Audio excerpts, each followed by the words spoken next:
Mesdames et messieurs, bienvenue dans cette émission. C'est un plaisir de vous retrouver dans le cadre de cette émission qui s'articule autour de l'analyse, du décryptage, mais aussi des commentaires des différents faits d'actualité. Nous allons parler de la situation sécuritaire à l'est de la République démocratique du Congo, où la ville de Goma a été attaquée le week-end dernier. Une bombe a été larguée à proximité de l'école Nengapeta.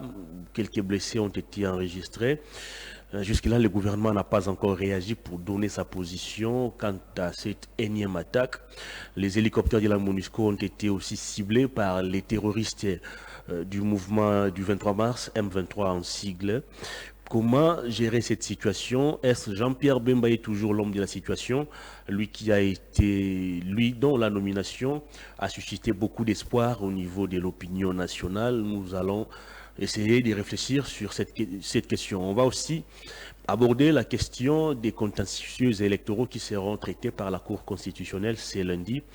Quelques candidats invalidés par la CENI vont donc présenter leurs moyens de défense au niveau de la plus haute juridiction du pays. Parmi ces candidats, Gentili Ngobi Lambaka, on va aussi, à travers cette question, faire un point sur la ville de Kinshasa, dont la gestion pose problème depuis un moment. Gentili Ngobila vient d'être réhabilité.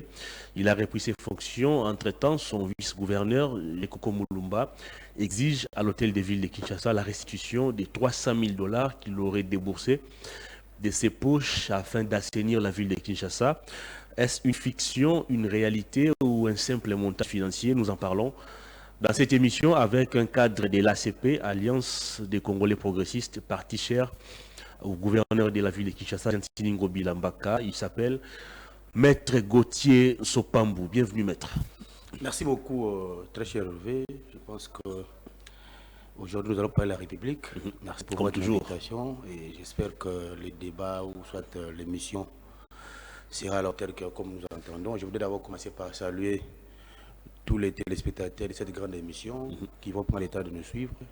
Et je salue aussi mon autorité morale qui se bat nuit et jour pour que la vie de Kinshasa soit redorée. Et vous allez vous rendre compte que le débat qui se tourne autour de l'avenir Ngouma, du début jusqu'à là où le gouvernement reste, les gens pensaient que c'était une œuvre de son vice-gouverneur, alors que ce sont des travaux qui se réalisent sous le DG de Jean Ngoumblambaka. Je pense que ce sont des faux débats que nous n'allons même pas revenir parce que très bien. C'est pas intéressant. Nous allons parler de la République, parler de ce qui est devant nous, réfléchir très bien pour voir comment le pays avance. Merci. Je tenais à vous féliciter, vous de l'ACP. À peine une année d'existence, vous avez quand même réussi à secouer la classe politique. Vous êtes allé aux élections, vous avez réussi quand même à arracher quelques sièges. Vous avez des députés nationaux, vous avez des députés provinciaux. Vous êtes d'ailleurs, je crois, à l'Assemblée provinciale de Kinshasa, la deuxième force. Comment expliquez-vous à ces jours cette montée en puissance de l'ACP? Merci beaucoup. Vous savez qu'au début, lorsque Gentili Ngobi a créé Alliance des Congolais progressistes, ACP en sigle, les gens ne nous donnaient pas beaucoup de chance. Mais avec toutes les stratégies mises en place par Gentili Ngobi, soutenir le chef de l'État. Et aujourd'hui, c'est le fruit d'un travail de très performance. Et même les conflits que Gentili Ngobi aujourd'hui fait l'objet de des détracteurs, c'est à cause de l'Alliance des Congolais progressistes. Notre parti, je vais vous dire s'il vous plaît, il est en conflit pour sa gestion. Le conflit de Gentili Ngobi, le fondement, c'est la création de ces partis ACP. Ah bon? Et nous étions les premiers partis politiques qui avaient commencé à soutenir le chef de l'État dès le début. Si vous vous souvenez, au niveau des Stades des Martyrs, c'est le seul parti politique qui a rempli Stades des Martyrs pour dire que tous les Congolais de soutenir le président de la République. C'est aussi le seul parti dont sa sortie a été à la base de la disparition des 500 000 dollars au niveau de l'hôtel de ville. Cette question, nous avons demandé à quiconque qui a des preuves que 500 000 dollars ont été disparus au niveau de l'hôtel de ville. Il y en a avec des preuves. IGF qui est venu contrôler, il n'a même pas trouvé. Ah bon? Ce qui est grave, la Cour des comptes, qui est la juridiction compétente en matière de finances publiques, il n'a trouvé rien comme vol. Ce sont des détracteurs qui créent à chaque fois que Gentili Ngobi fait quelque chose, on veut les détruire. Vous vous rendez compte que l'ACP a connu deux grands dévalidés. L'autorité morale ainsi que notre secrétaire général. C'était l'objectif, c'est pour nous fragiliser. Mais je pense qu'avec l'état des droits, les recours qui ont été introduits, je pense que nous aurons gain de cause pour que Jean-Djigo Blambaka, jusqu'aujourd'hui, nous attendons ne fût qu'une seule preuve, une seule vidéo qui va attester que Jean-Djigo Blambaka aurait vandalisé, aurait détruit. Jusqu'à présent, il n'y a pas de vidéo. Mais nous avons vu des vidéos des gens qui circulaient dans les réseaux sociaux, les gens qui partaient avec la machine à voter. Jusqu'à présent, rien n'a été fait. Mais pour notre autorité morale, très bien, nous pensons qu'il a toujours été victime de tout ce qu'il fait comme bien au sein de la vie de Kinshasa. Je pense que la Cour constitutionnelle va devoir le réhabiliter. Parlons d'abord de la situation sécuritaire à l'est de la RDC, une situation qui continue de se dégrader au quotidien. La nomination de Jean-Pierre Bemba avait suscité beaucoup d'espoir. On s'était dit, bon, avec sa nomination, il y aura quand même un changement. Il a été présenté comme ces messieurs qui comprenaient, ou ces messieurs dont les rebelles comprenaient son langage, parce que lui-même a fait aussi la rébellion par le passé. Mais on s'est rendu compte qu'avec son avènement ou sa nomination à la tête du ministère de la Défense, on a encore perdu des localités. Et plus loin, les rebelles se sont permis même d'attaquer la ville de Goma. Une bombe a été larguée au niveau de la ville de Goma, c'était vendredi dernier. Et jusqu'à ce jour, le gouvernement n'a pas toujours réagi. Comment vous expliquez à ce jour le silence observé par le gouvernement? Merci beaucoup. Vous savez que les questions d'ordre et sécurité, lorsque nous l'abordons au sein de la place publique, nous devons avoir une certaine manière de l'aborder parce que ça touche la sécurité d'un État. Moi, je pense que la guerre, ou entre parenthèses, l'agression de la partie Est, ne trouve pas ses origines aujourd'hui. Depuis 1994, nous avons connu cette agression-là. Mais ce qui est important pour nous, les Congolais, je l'ai même proposé au président de la République, que du fait que nous avons décrété l'état de siège, il faudra maintenant faire ce qu'on a fait la ronde par rapport à chaque gouverneur militaire. C'est-à-dire, vous avez 100 jours gouverneur militaire, lorsque vous n'avez pas réussi votre mission, on met encore un autre gouverneur. Et ça permettait à ce que le gouverneur qui gère la province ne soit pas en contact avec la richesse minière. Ce qui tire de ce côté-là, c'est ça. Et moi, je ne peux pas aujourd'hui reprocher au ministre Jean-Pierre Bemba, qui du reste a mis toutes les stratégies en place, mais jusqu'à présent, ça ne bénéficie à rien pour la gouvernement du Congo. Je pense que pour le moment, avec les stratégies militaires qui ont été mises en place, avec les efforts de nos militaires, la classe, le militaire qui vient d'être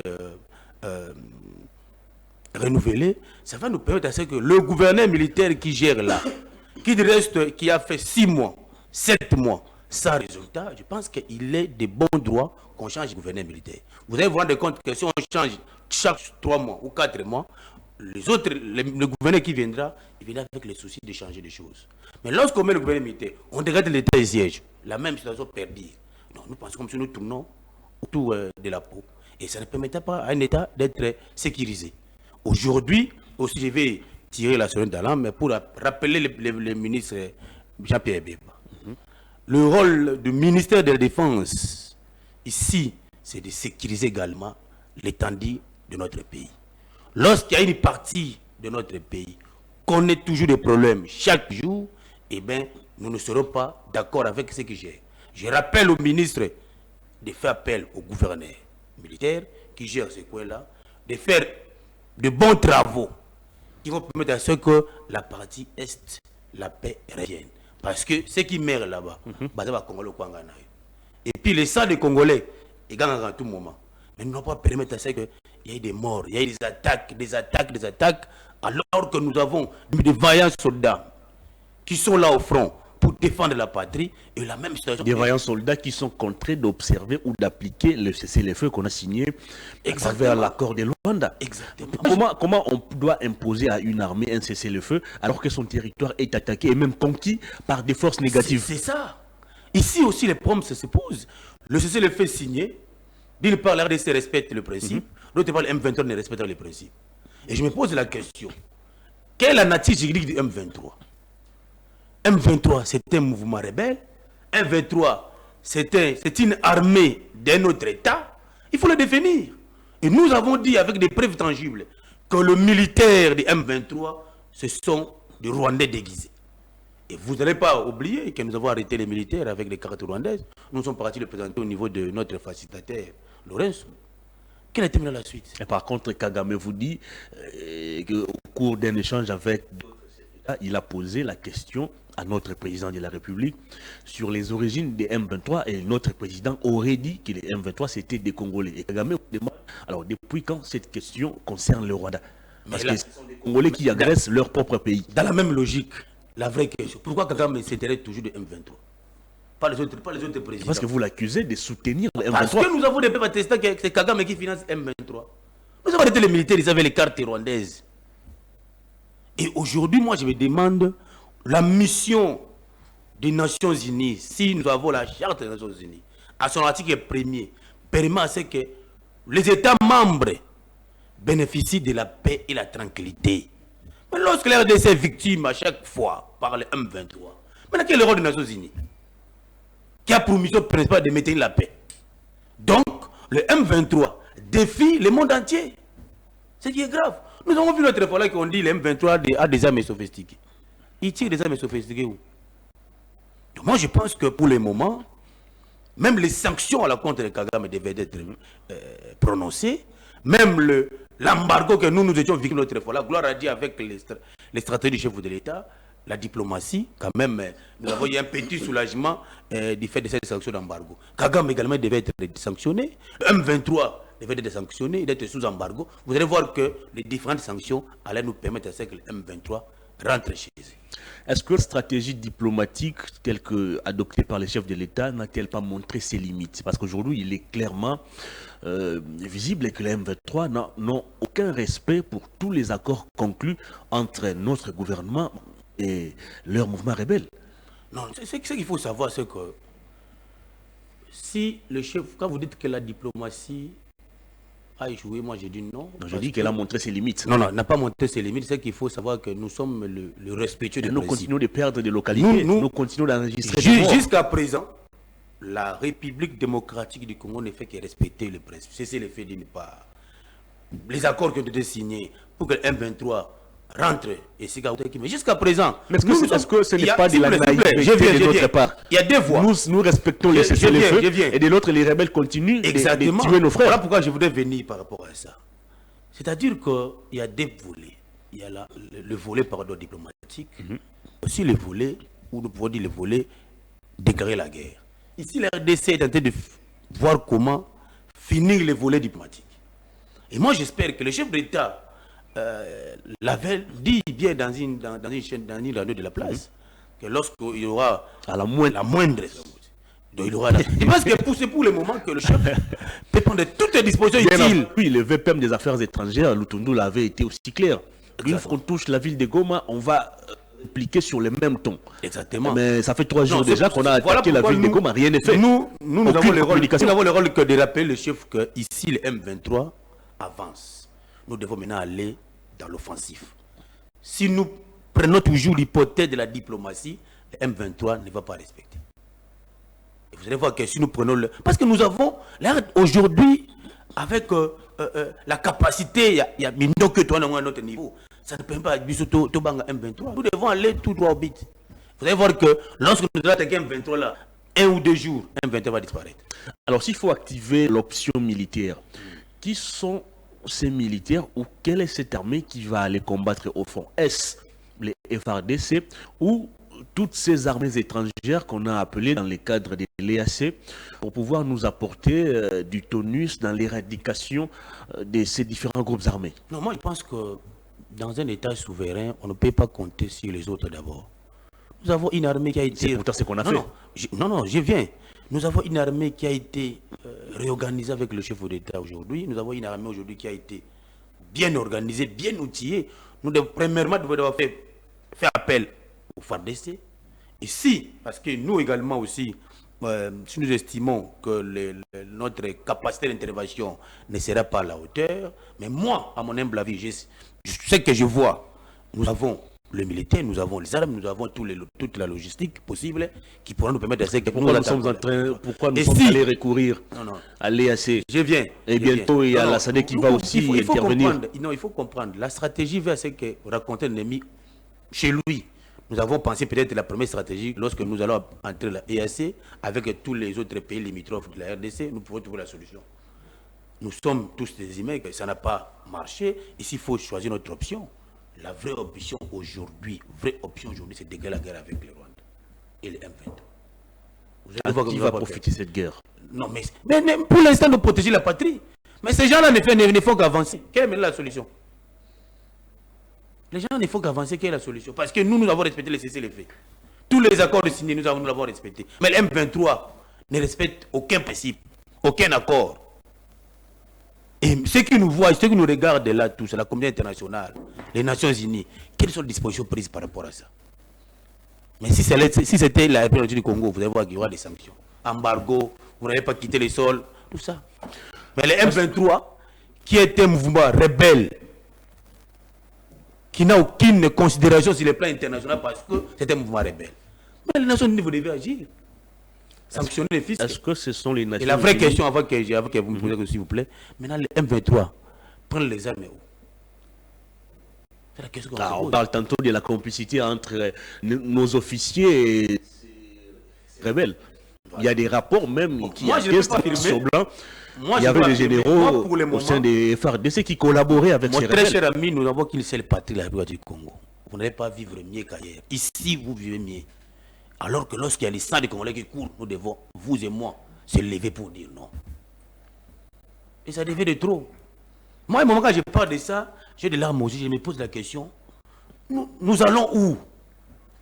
Et si nous faisons le calcul, le nombre de morts des Congolais par rapport à l'agression de la partie Est, ça pose un très sérieux problème. Attendez un peu, Maître Gauthier. Nous avons la souveraineté. Nous avons la reconnaissance internationale. Ça coûte quoi à la RDC des rétorquer coup sur coup face aux provocations ou aux différentes agressions qu'elle subit? Pourquoi nous devons toujours nous contenter des communiqués? Pourquoi nous devons toujours recourir à la communauté internationale pour condamner X ou Y pays qui nous agressent, alors que nous avons aussi la possibilité de répliquer, question de sauver notre intégrité? Exactement, exactement. Un peu comme l'a fait l'Ukraine. Dans la même logique, voyez-vous mon cher ami, lorsque Zelensky et Poutine se battent, je vois toute la communauté internationale derrière l'Ukraine pour dire non, non, non. Mais quand nous, la RDC, on fait face au M23, je ne trouve aucun pays qui vient soutenir la République du Congo pour dire non à ce que le M23 fait. Mais moi, je pense que pour le moment, le chef de l'État devait faire appel à tous les généraux pour leur demander de prendre des dispositions. Parce que le M23 ne fait qu'avancer. Je pense qu'avec les stratégies du chef de l'État, nous allons finir par résoudre cette question. Jean-Pierre Bemba est-il toujours l'homme de la situation? Moi, je crois. C'est le chef qui place, c'est les joueurs. Si le chef estime qu'il n'est plus utile par rapport mais vous, comme analyste, non, moi, en tant qu'analyste, citoyen congolais, pensez-vous que Bemba est toujours l'homme de la situation? En tant qu'analyste, je fais partie d'une famille politique qui, de reste, nous soutenons tous les ministres. Moi, j'espère que le chef qui place les joueurs, il estime que Jean-Pierre Bemba, l'excellent Jean-Pierre Bemba, est utile pour jouer ce poste-là. Très bien. C'est le temps de jouer. On va parler autre chose, mais une dernière question d'actualité aussi. Il était connu de tous que les membres du gouvernement qui sont élus députés nationaux devraient choisir entre l'Assemblée nationale ou le gouvernement, mais nous apprenons qu'il y aurait un recours qui serait en gestation ou déjà même introduit au niveau de la justice pour permettre à ces membres du gouvernement de cumuler et leur fonction des ministres et leur fonction des députés nationaux. N'est-ce pas un désordre? Non, non, mais non, ça ne peut pas se passer, mon cher ami. J'ai suivi ce matin, il semblerait que le Conseil d'État a rendu son arrêt depuis samedi, si c'est aujourd'hui ou samedi, pour interdire ce cumul. Comment vous allez... Parce que le fait que vous avez validé votre mandat au sein de l'Assemblée nationale, vous devez laisser. Nous avons vu aujourd'hui quelqu'un qui est député national, il est ministre à l'EPSPT, cacophonie avec les agents de l'IGF. Pourtant, il est censé rendre l'établier. Moi, je sais comment il y a un moment... On a vu ça avec les différents gouvernements sous Kabila. Pourquoi ça devient un problème maintenant? Non, non, à un moment, on devait être sérieux. Lorsque vous avez validé votre mandat, d'ailleurs, c'est automatique. Le fait que le secrétaire général de l'Assemblée nationale valide votre mandat le jour-là, automatiquement, vous devez perdre l'autre mandat. Et vous voulez beaucoup de gymnastique pour être ministre, député. Non, le pays, quand même, ne vous appartient pas seul. Et ils avancent comme argument, voilà, ils sont en contact avec les institutions de Bretton Woods. C'est quoi ça comme argument? Ça ne peut pas passer. Là, il faut laisser la place. Les autres ministres qui resteront... Le Premier ministre lui-même ne donne pas l'exemple. Comment les autres ont le courage nous interpellons, d'abandonner. nous disons, lorsque vous avez validé votre mandat, laissez la place ministérielle aux autres. Les ministres qui resteront là-bas, ils vont faire peut-être 3-4 ministères. Exactement, comme toujours. Si vous avez des relations avec les ministres qui resteront là, il va faire ça. Très bien. On va parler de la ville de Kinshasa. Mbaka. D'abord, est-ce qu'il est aussi concerné par les traitements des contestations au niveau de la Cour? Exactement. Il a été invalidé, il est accusé de fraude, de tricherie, il a bourré les urnes. Comment Ngobila peut-il arriver à ces points? Je l'ai dit plusieurs fois que la CENI a commis une grosse erreur. Parce que du fait qu'elle a aussi la compétence de toucher le scrutin des gens, mais la CENI ne pourra pas arriver à un moment de qualifier même les infractions. Ce qui est grave, il qualifie l'infraction de la corruption. Or, nous, en droit, lorsque vous qualifiez la corruption, il y a des problèmes. Il faut avoir un corrompu et un corrupteur. Et la CENI prend les risques de qualifier toutes ces infractions-là, alors qu'il devait mettre à la disposition. Voilà pourquoi même le progrès général pour la Cour de cassation a une petite difficulté de commencer l'instruction de tous ces dossiers-là, parce qu'il attend des preuves qui attestent que réellement tel a vandalisé la machine, tel a brûlé les devs. Et tout ça, il faut montrer. Parce qu'en droit, lorsque vous alléguez les faits, il faut s'amener les preuves. Et voilà pourquoi moi j'ai toujours dit que Jean-Denis Ngomba a été victime d'une injustice. Jusqu'à aujourd'hui, aucune vidéo qui atteste que Jean-Denis Ngomba avait vandalisé. Et d'ailleurs, le jour où là, nous tous nous étions là, Jean-Denis Ngomba était chez lui à la maison. Il est parti voter puis rentrer. Mais on l'a invalidé. Je pense que nous sommes dans un état de droit dont le chef de l'État prône chaque fois devant la Cour. J'espère que la Cour constitutionnelle va faire le travail. Parce qu'il a commencé d'abord par les invalider. Premier lot, les invalider, puis on va venir la suite. Je pense qu'il sera réhabilité. Qui gère à ce jour la ville de Kinshasa? C'est Jean-Denis Ngomba. C'est Jean-Denis Ngomba. Et que fait maintenant le vice-gouverneur? Il est vice-gouverneur. Les mal, c'est que les gens ne comprennent pas comment l'État fonctionne. Vous êtes vice-gouverneur. Et bilan de Jean-Denis Ngomba, vous serez aussi bénéficiaire comme vice-gouverneur. Vous serez bénéficiaire. On ne gère pas. Il a fait mieux que Ngobila en 2 ou 3 jours seulement. On ne gère pas. Il a réussi à transformer le rond-point Huileri qui a été abandonné 50 ans. Mon cher ami, on ne gère pas les choses de l'État avec triomphalisme. Qu'est-ce que vous appelez triomphalisme? Il faut gérer calmement. Quelqu'un qui arrive 2-3 jours, il lance des travaux de réhabilitation. Vous savez qu'aujourd'hui, il assainit la ville. Non, s'il vous plaît, vous savez qu'aujourd'hui, les Kinois réclament qu'on construise pour Jean-Denis Ngomba un monument. Non, il faut arrêter ça. Parce qu'aujourd'hui, non, je vous dis, les Kinois aujourd'hui réclament la construction des monuments pour Jean-Denis Ngomba. Mais faites les sondages. Attendez. Parce que. Dites plutôt, nous, de là, c'est. Non. J'ai la construction des monuments. Mais la vraie question, on pose cette question. Quel est le gouverneur qui a fait mieux que Jean-Denis Ngomba? Je vous prends l'exemple de Kimbuta qui a fait 12 ans. Il a construit à 800 mètres, couloir Kimbuta. 800 mètres. Jean-Denis Ngomba a fait 5 ans, il a construit plus de 20 km. Attendez, il a construit ça où? Mais allez-y vérifier, je vous prends Lenguesa, je vous prends Bongolo, je vous prends Gikwiti, je prends là. C'est-à-dire qu'il a construit.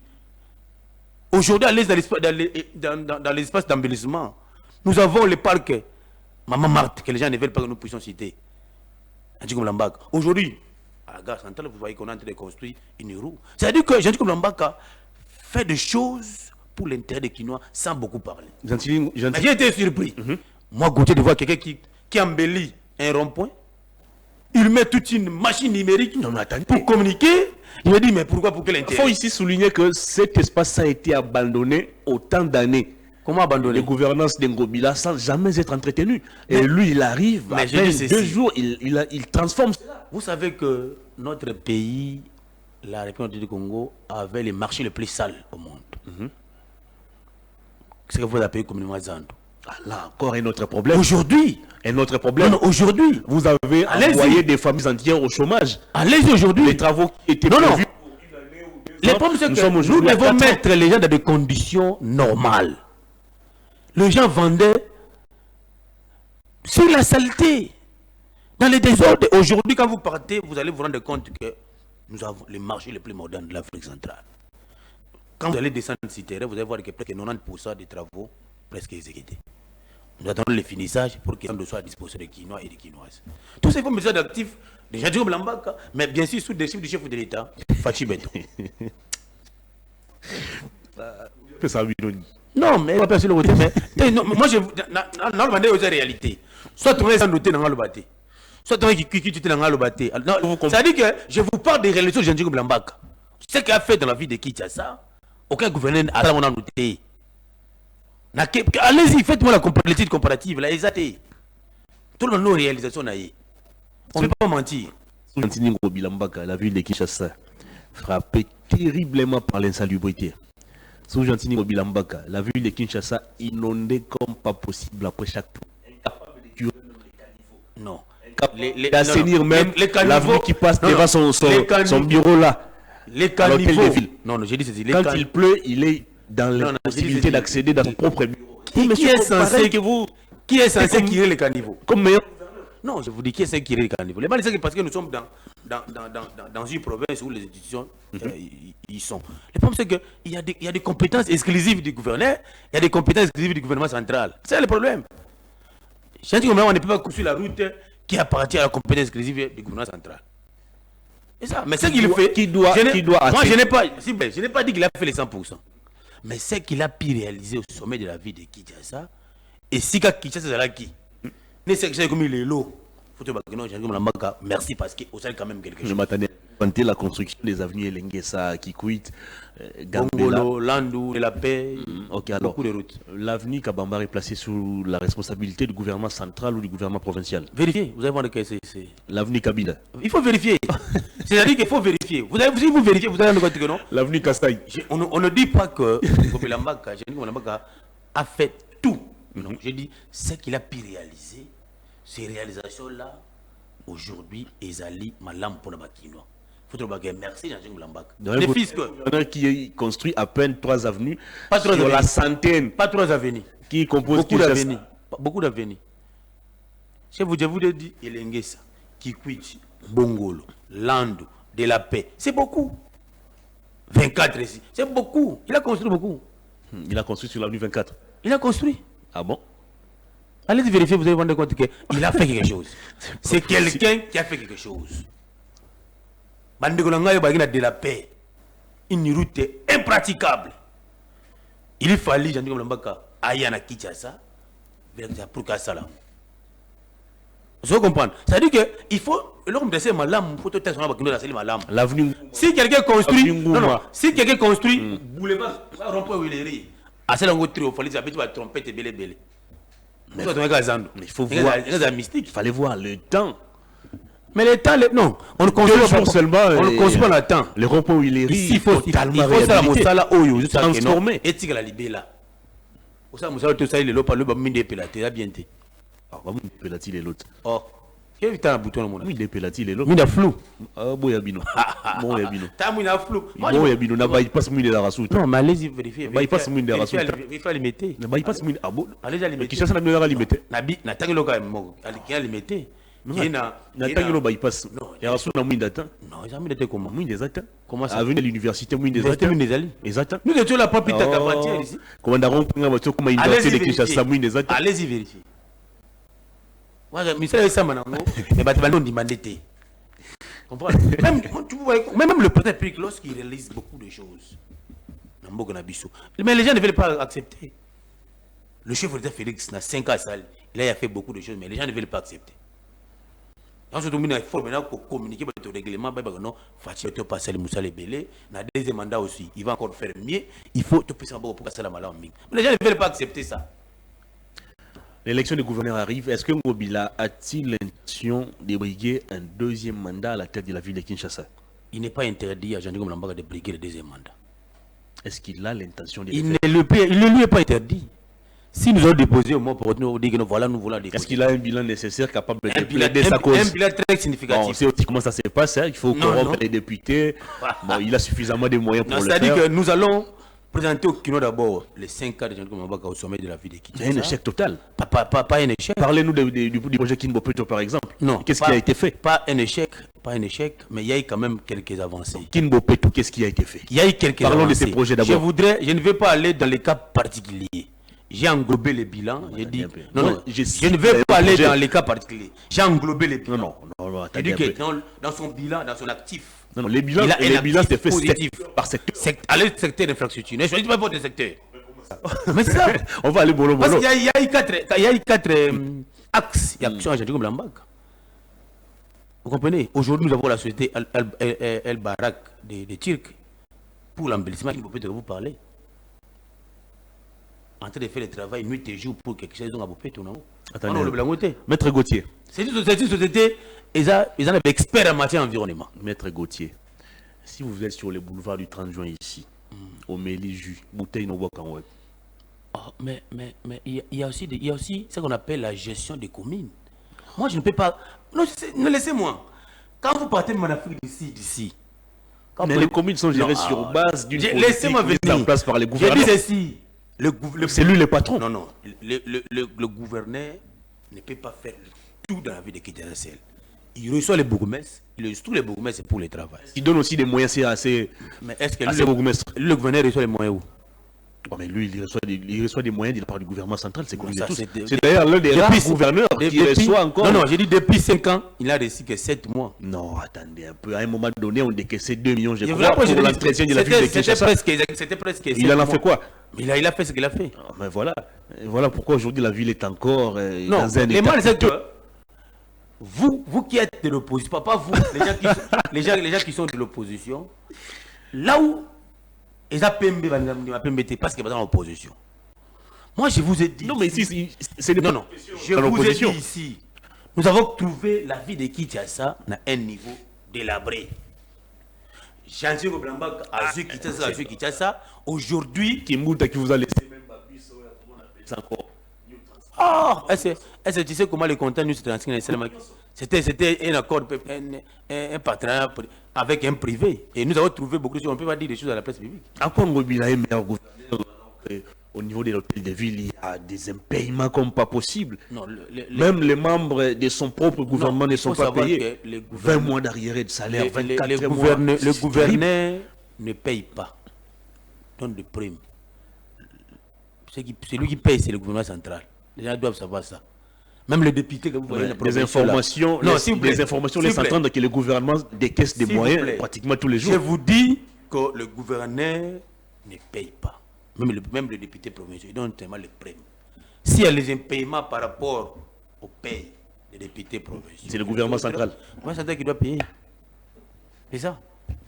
Mais le gouvernement décaisse des fonds. Des fonds, mais pour permettre à ce que le gens qui travaillent bénéficient de certaines primes. Ah bon? Oui. Et ils reçoivent ces primes? Ils reçoivent régulièrement. Allez-y demander, vous allez voir qu'ils n'ont pas de retard par rapport à ça. Non, c'est qu'il faut savoir, nous devons préciser des choses. Là où il a amené, qu'est-ce qu'il a fait? Tu as englobé tout le domaine, mais toujours le domaine, nous, à Tchakibenda, programme. Au niveau de l'assainissement, c'était un échec total. Assainissement, il y a toute une société. Al-Barak de Tirk là qui fait ce travail-là aujourd'hui. Non, mais il y a aussi une ville, comment ça s'appelle encore? Raskin, oui. Des impayements, c'est comme pas possible. Non. Ils ne sont même plus équipés. Ils ne savent même plus comment travailler. Mais qui aide la société là, Al-Barak, aujourd'hui? Non, il ne faut pas dire des choses pareilles. C'est-à-dire que aujourd'hui, les efforts de Jean-Jacques Blambag, les gens veulent les bypasser rapidement. Non. Je vous donne. Si la personne est venue faire peut-être de la Rompo Willeri. C'est vision. Mais on est qui me pète. Embellissement et l'assainissement. Vision Ngobila. Mais qui? Non, qui me pète. Place Boutika, on a des années. S'il vous plaît. Là, il y a qui ne me pète. Qui ne me pète, c'est un slogan. Ah, slogan, vous avez une slogan, mais on s'est plein de ballons. On s'est plein de ballons, ni Bambeli Willeri. Bon, on a qui ne me pète. Mais qui ne me pète quoi? Oh là là, c'est-à-dire que quand on dit qui ne me pète, nous avons l'embellissement, l'assainissement de la ville, c'est à l'intérieur. Alors, je vous donne un autre point qui atteste l'incompétence de Ngobila. Non, Ngobila n'est pas incompétent. C'est qui est incompétent? Laissez-moi poser ma question. Okay. On va aborder la question des transports à Kinshasa.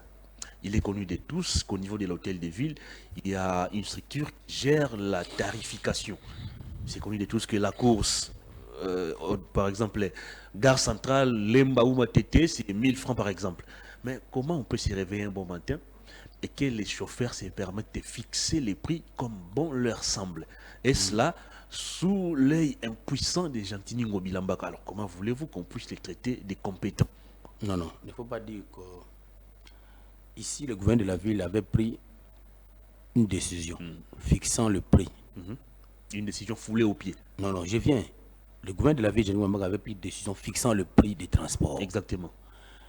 Maintenant, ici, nous devons interpeller Bandegonabi sur chauffeur. Ah, c'est une question d'interpellation. Non, non, si vous voulez, je viens. Vous imaginez. La loi s'impose à tous. Non, non, vous imaginez, Bandegonabi chauffeur, n'a pas wewa. Matière de transport, c'est là où il meurt. Mais ça prouve non, s'il vous plaît. Que le gouverneur n'est pas à sa place. Mais on n'est pas en mesure de faire appliquer la loi. La tarification, je coach à domaine belé. Même les militaires, même les policiers devaient aussi intervenir. Il y a routier.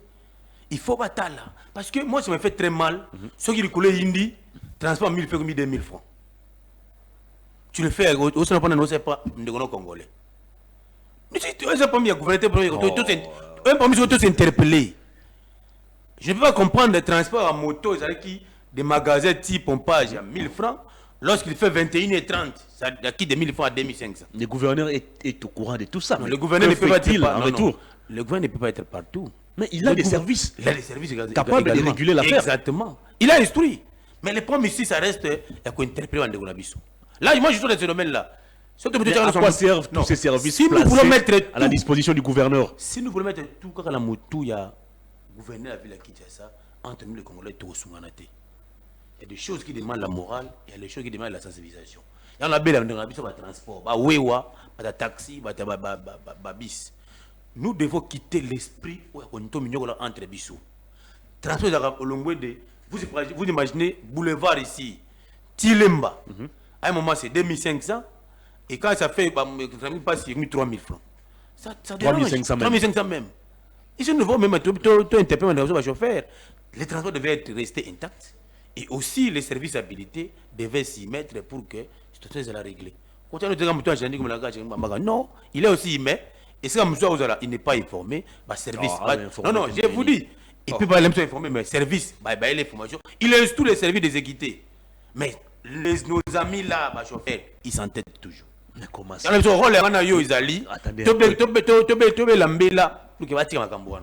je suis heureux de vous avoir sur ce plateau. Vous êtes un homme de droit et vous le savez mieux que moi qu'aucune personne n'est au-dessus de la loi. Exactement. Quand le gouverneur dit par exemple que le transport des gares centrales à Matete c'est 1000 francs, aucun chauffeur n'a le droit de faire payer même 1001 francs. Exactement. Alors comment les gouverneurs informés de la situation, ces services sur terrain n'arrivent jamais à régler cette question? Non, non. Voilà pourquoi je vous ai dit. Ceux qui te le but à la tête. S'il vous plaît. Le président Kabila disait le chef assume tout. Non, non, non. Mais et l'actif et les passifs, il doit tout assumer. Ceux qui nous voulons mettre tout ça dans Mouton Kabila, pour résoudre les problèmes. Le vrai problème, c'est que le gouverneur a pris la décision fixant trajet. La décision n'est pas appliquée. Les services, les policiers, les agents de transport, ils devaient s'y mettre en travail pour que exécuter. Mais qui doit donner cette impulsion? Pour le moment, nous faisons le travail de dénoncer aussi pour que les choses ne se répètent pas. Vous avez le pouvoir, mais vous dénoncez. Non, nous dénonçons également. Comme non, moi je ne suis pas de l'hôtel de ville. Je ne suis pas de l'hôtel de ville. Non, vous êtes dans une famille politique et le gouverneur. Oui. J'ai de dénoncer. Vous êtes au pouvoir, vous n'avez pas le droit de dénoncer. Vous avez le droit d'appliquer la loi. Moi, quand je vois dans les cas échéants, sanctionner les récalcitrants. Exactement. Nous tous, nous avons le devoir aujourd'hui, au monde des transports Mati, il faut qu'obéir là. Il faut qu'on alerte les services. Et les services, c'est ça.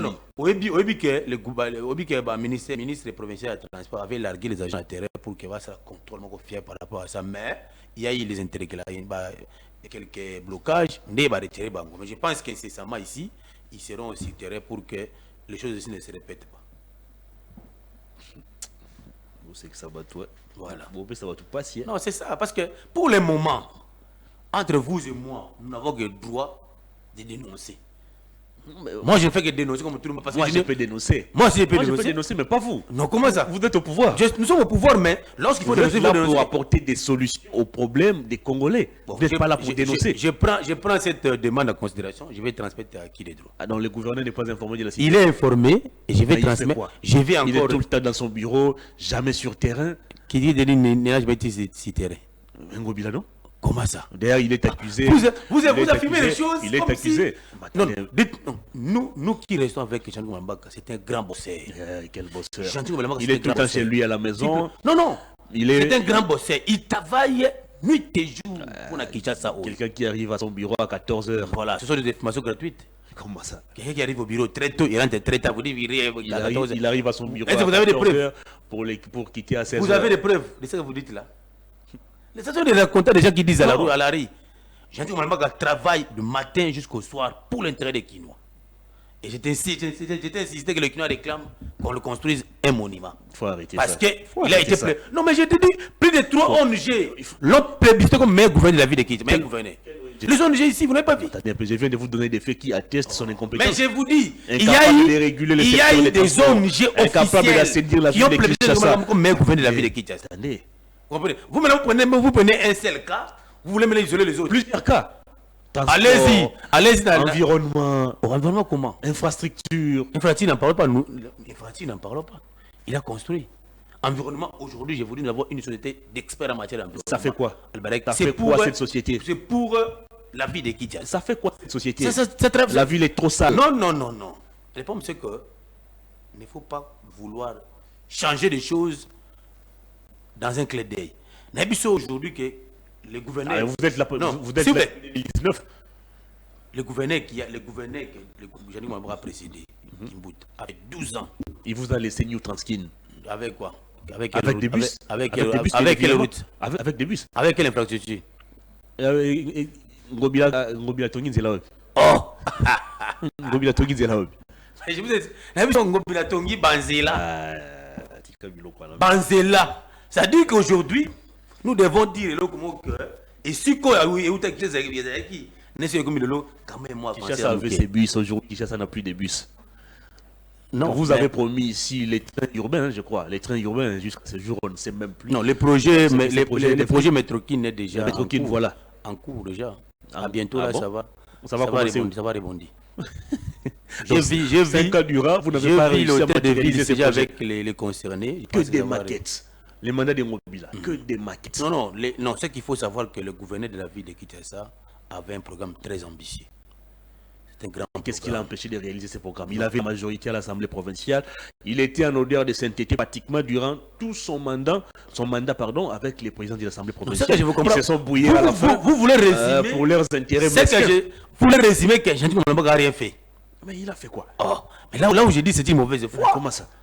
Ce qu'il appelle, ce qui interpelle. Il a trouvé la ville sale, il a laissé encore très sale. Ce qui interprète mal, ce que Ngobila a fait, sont des opposants.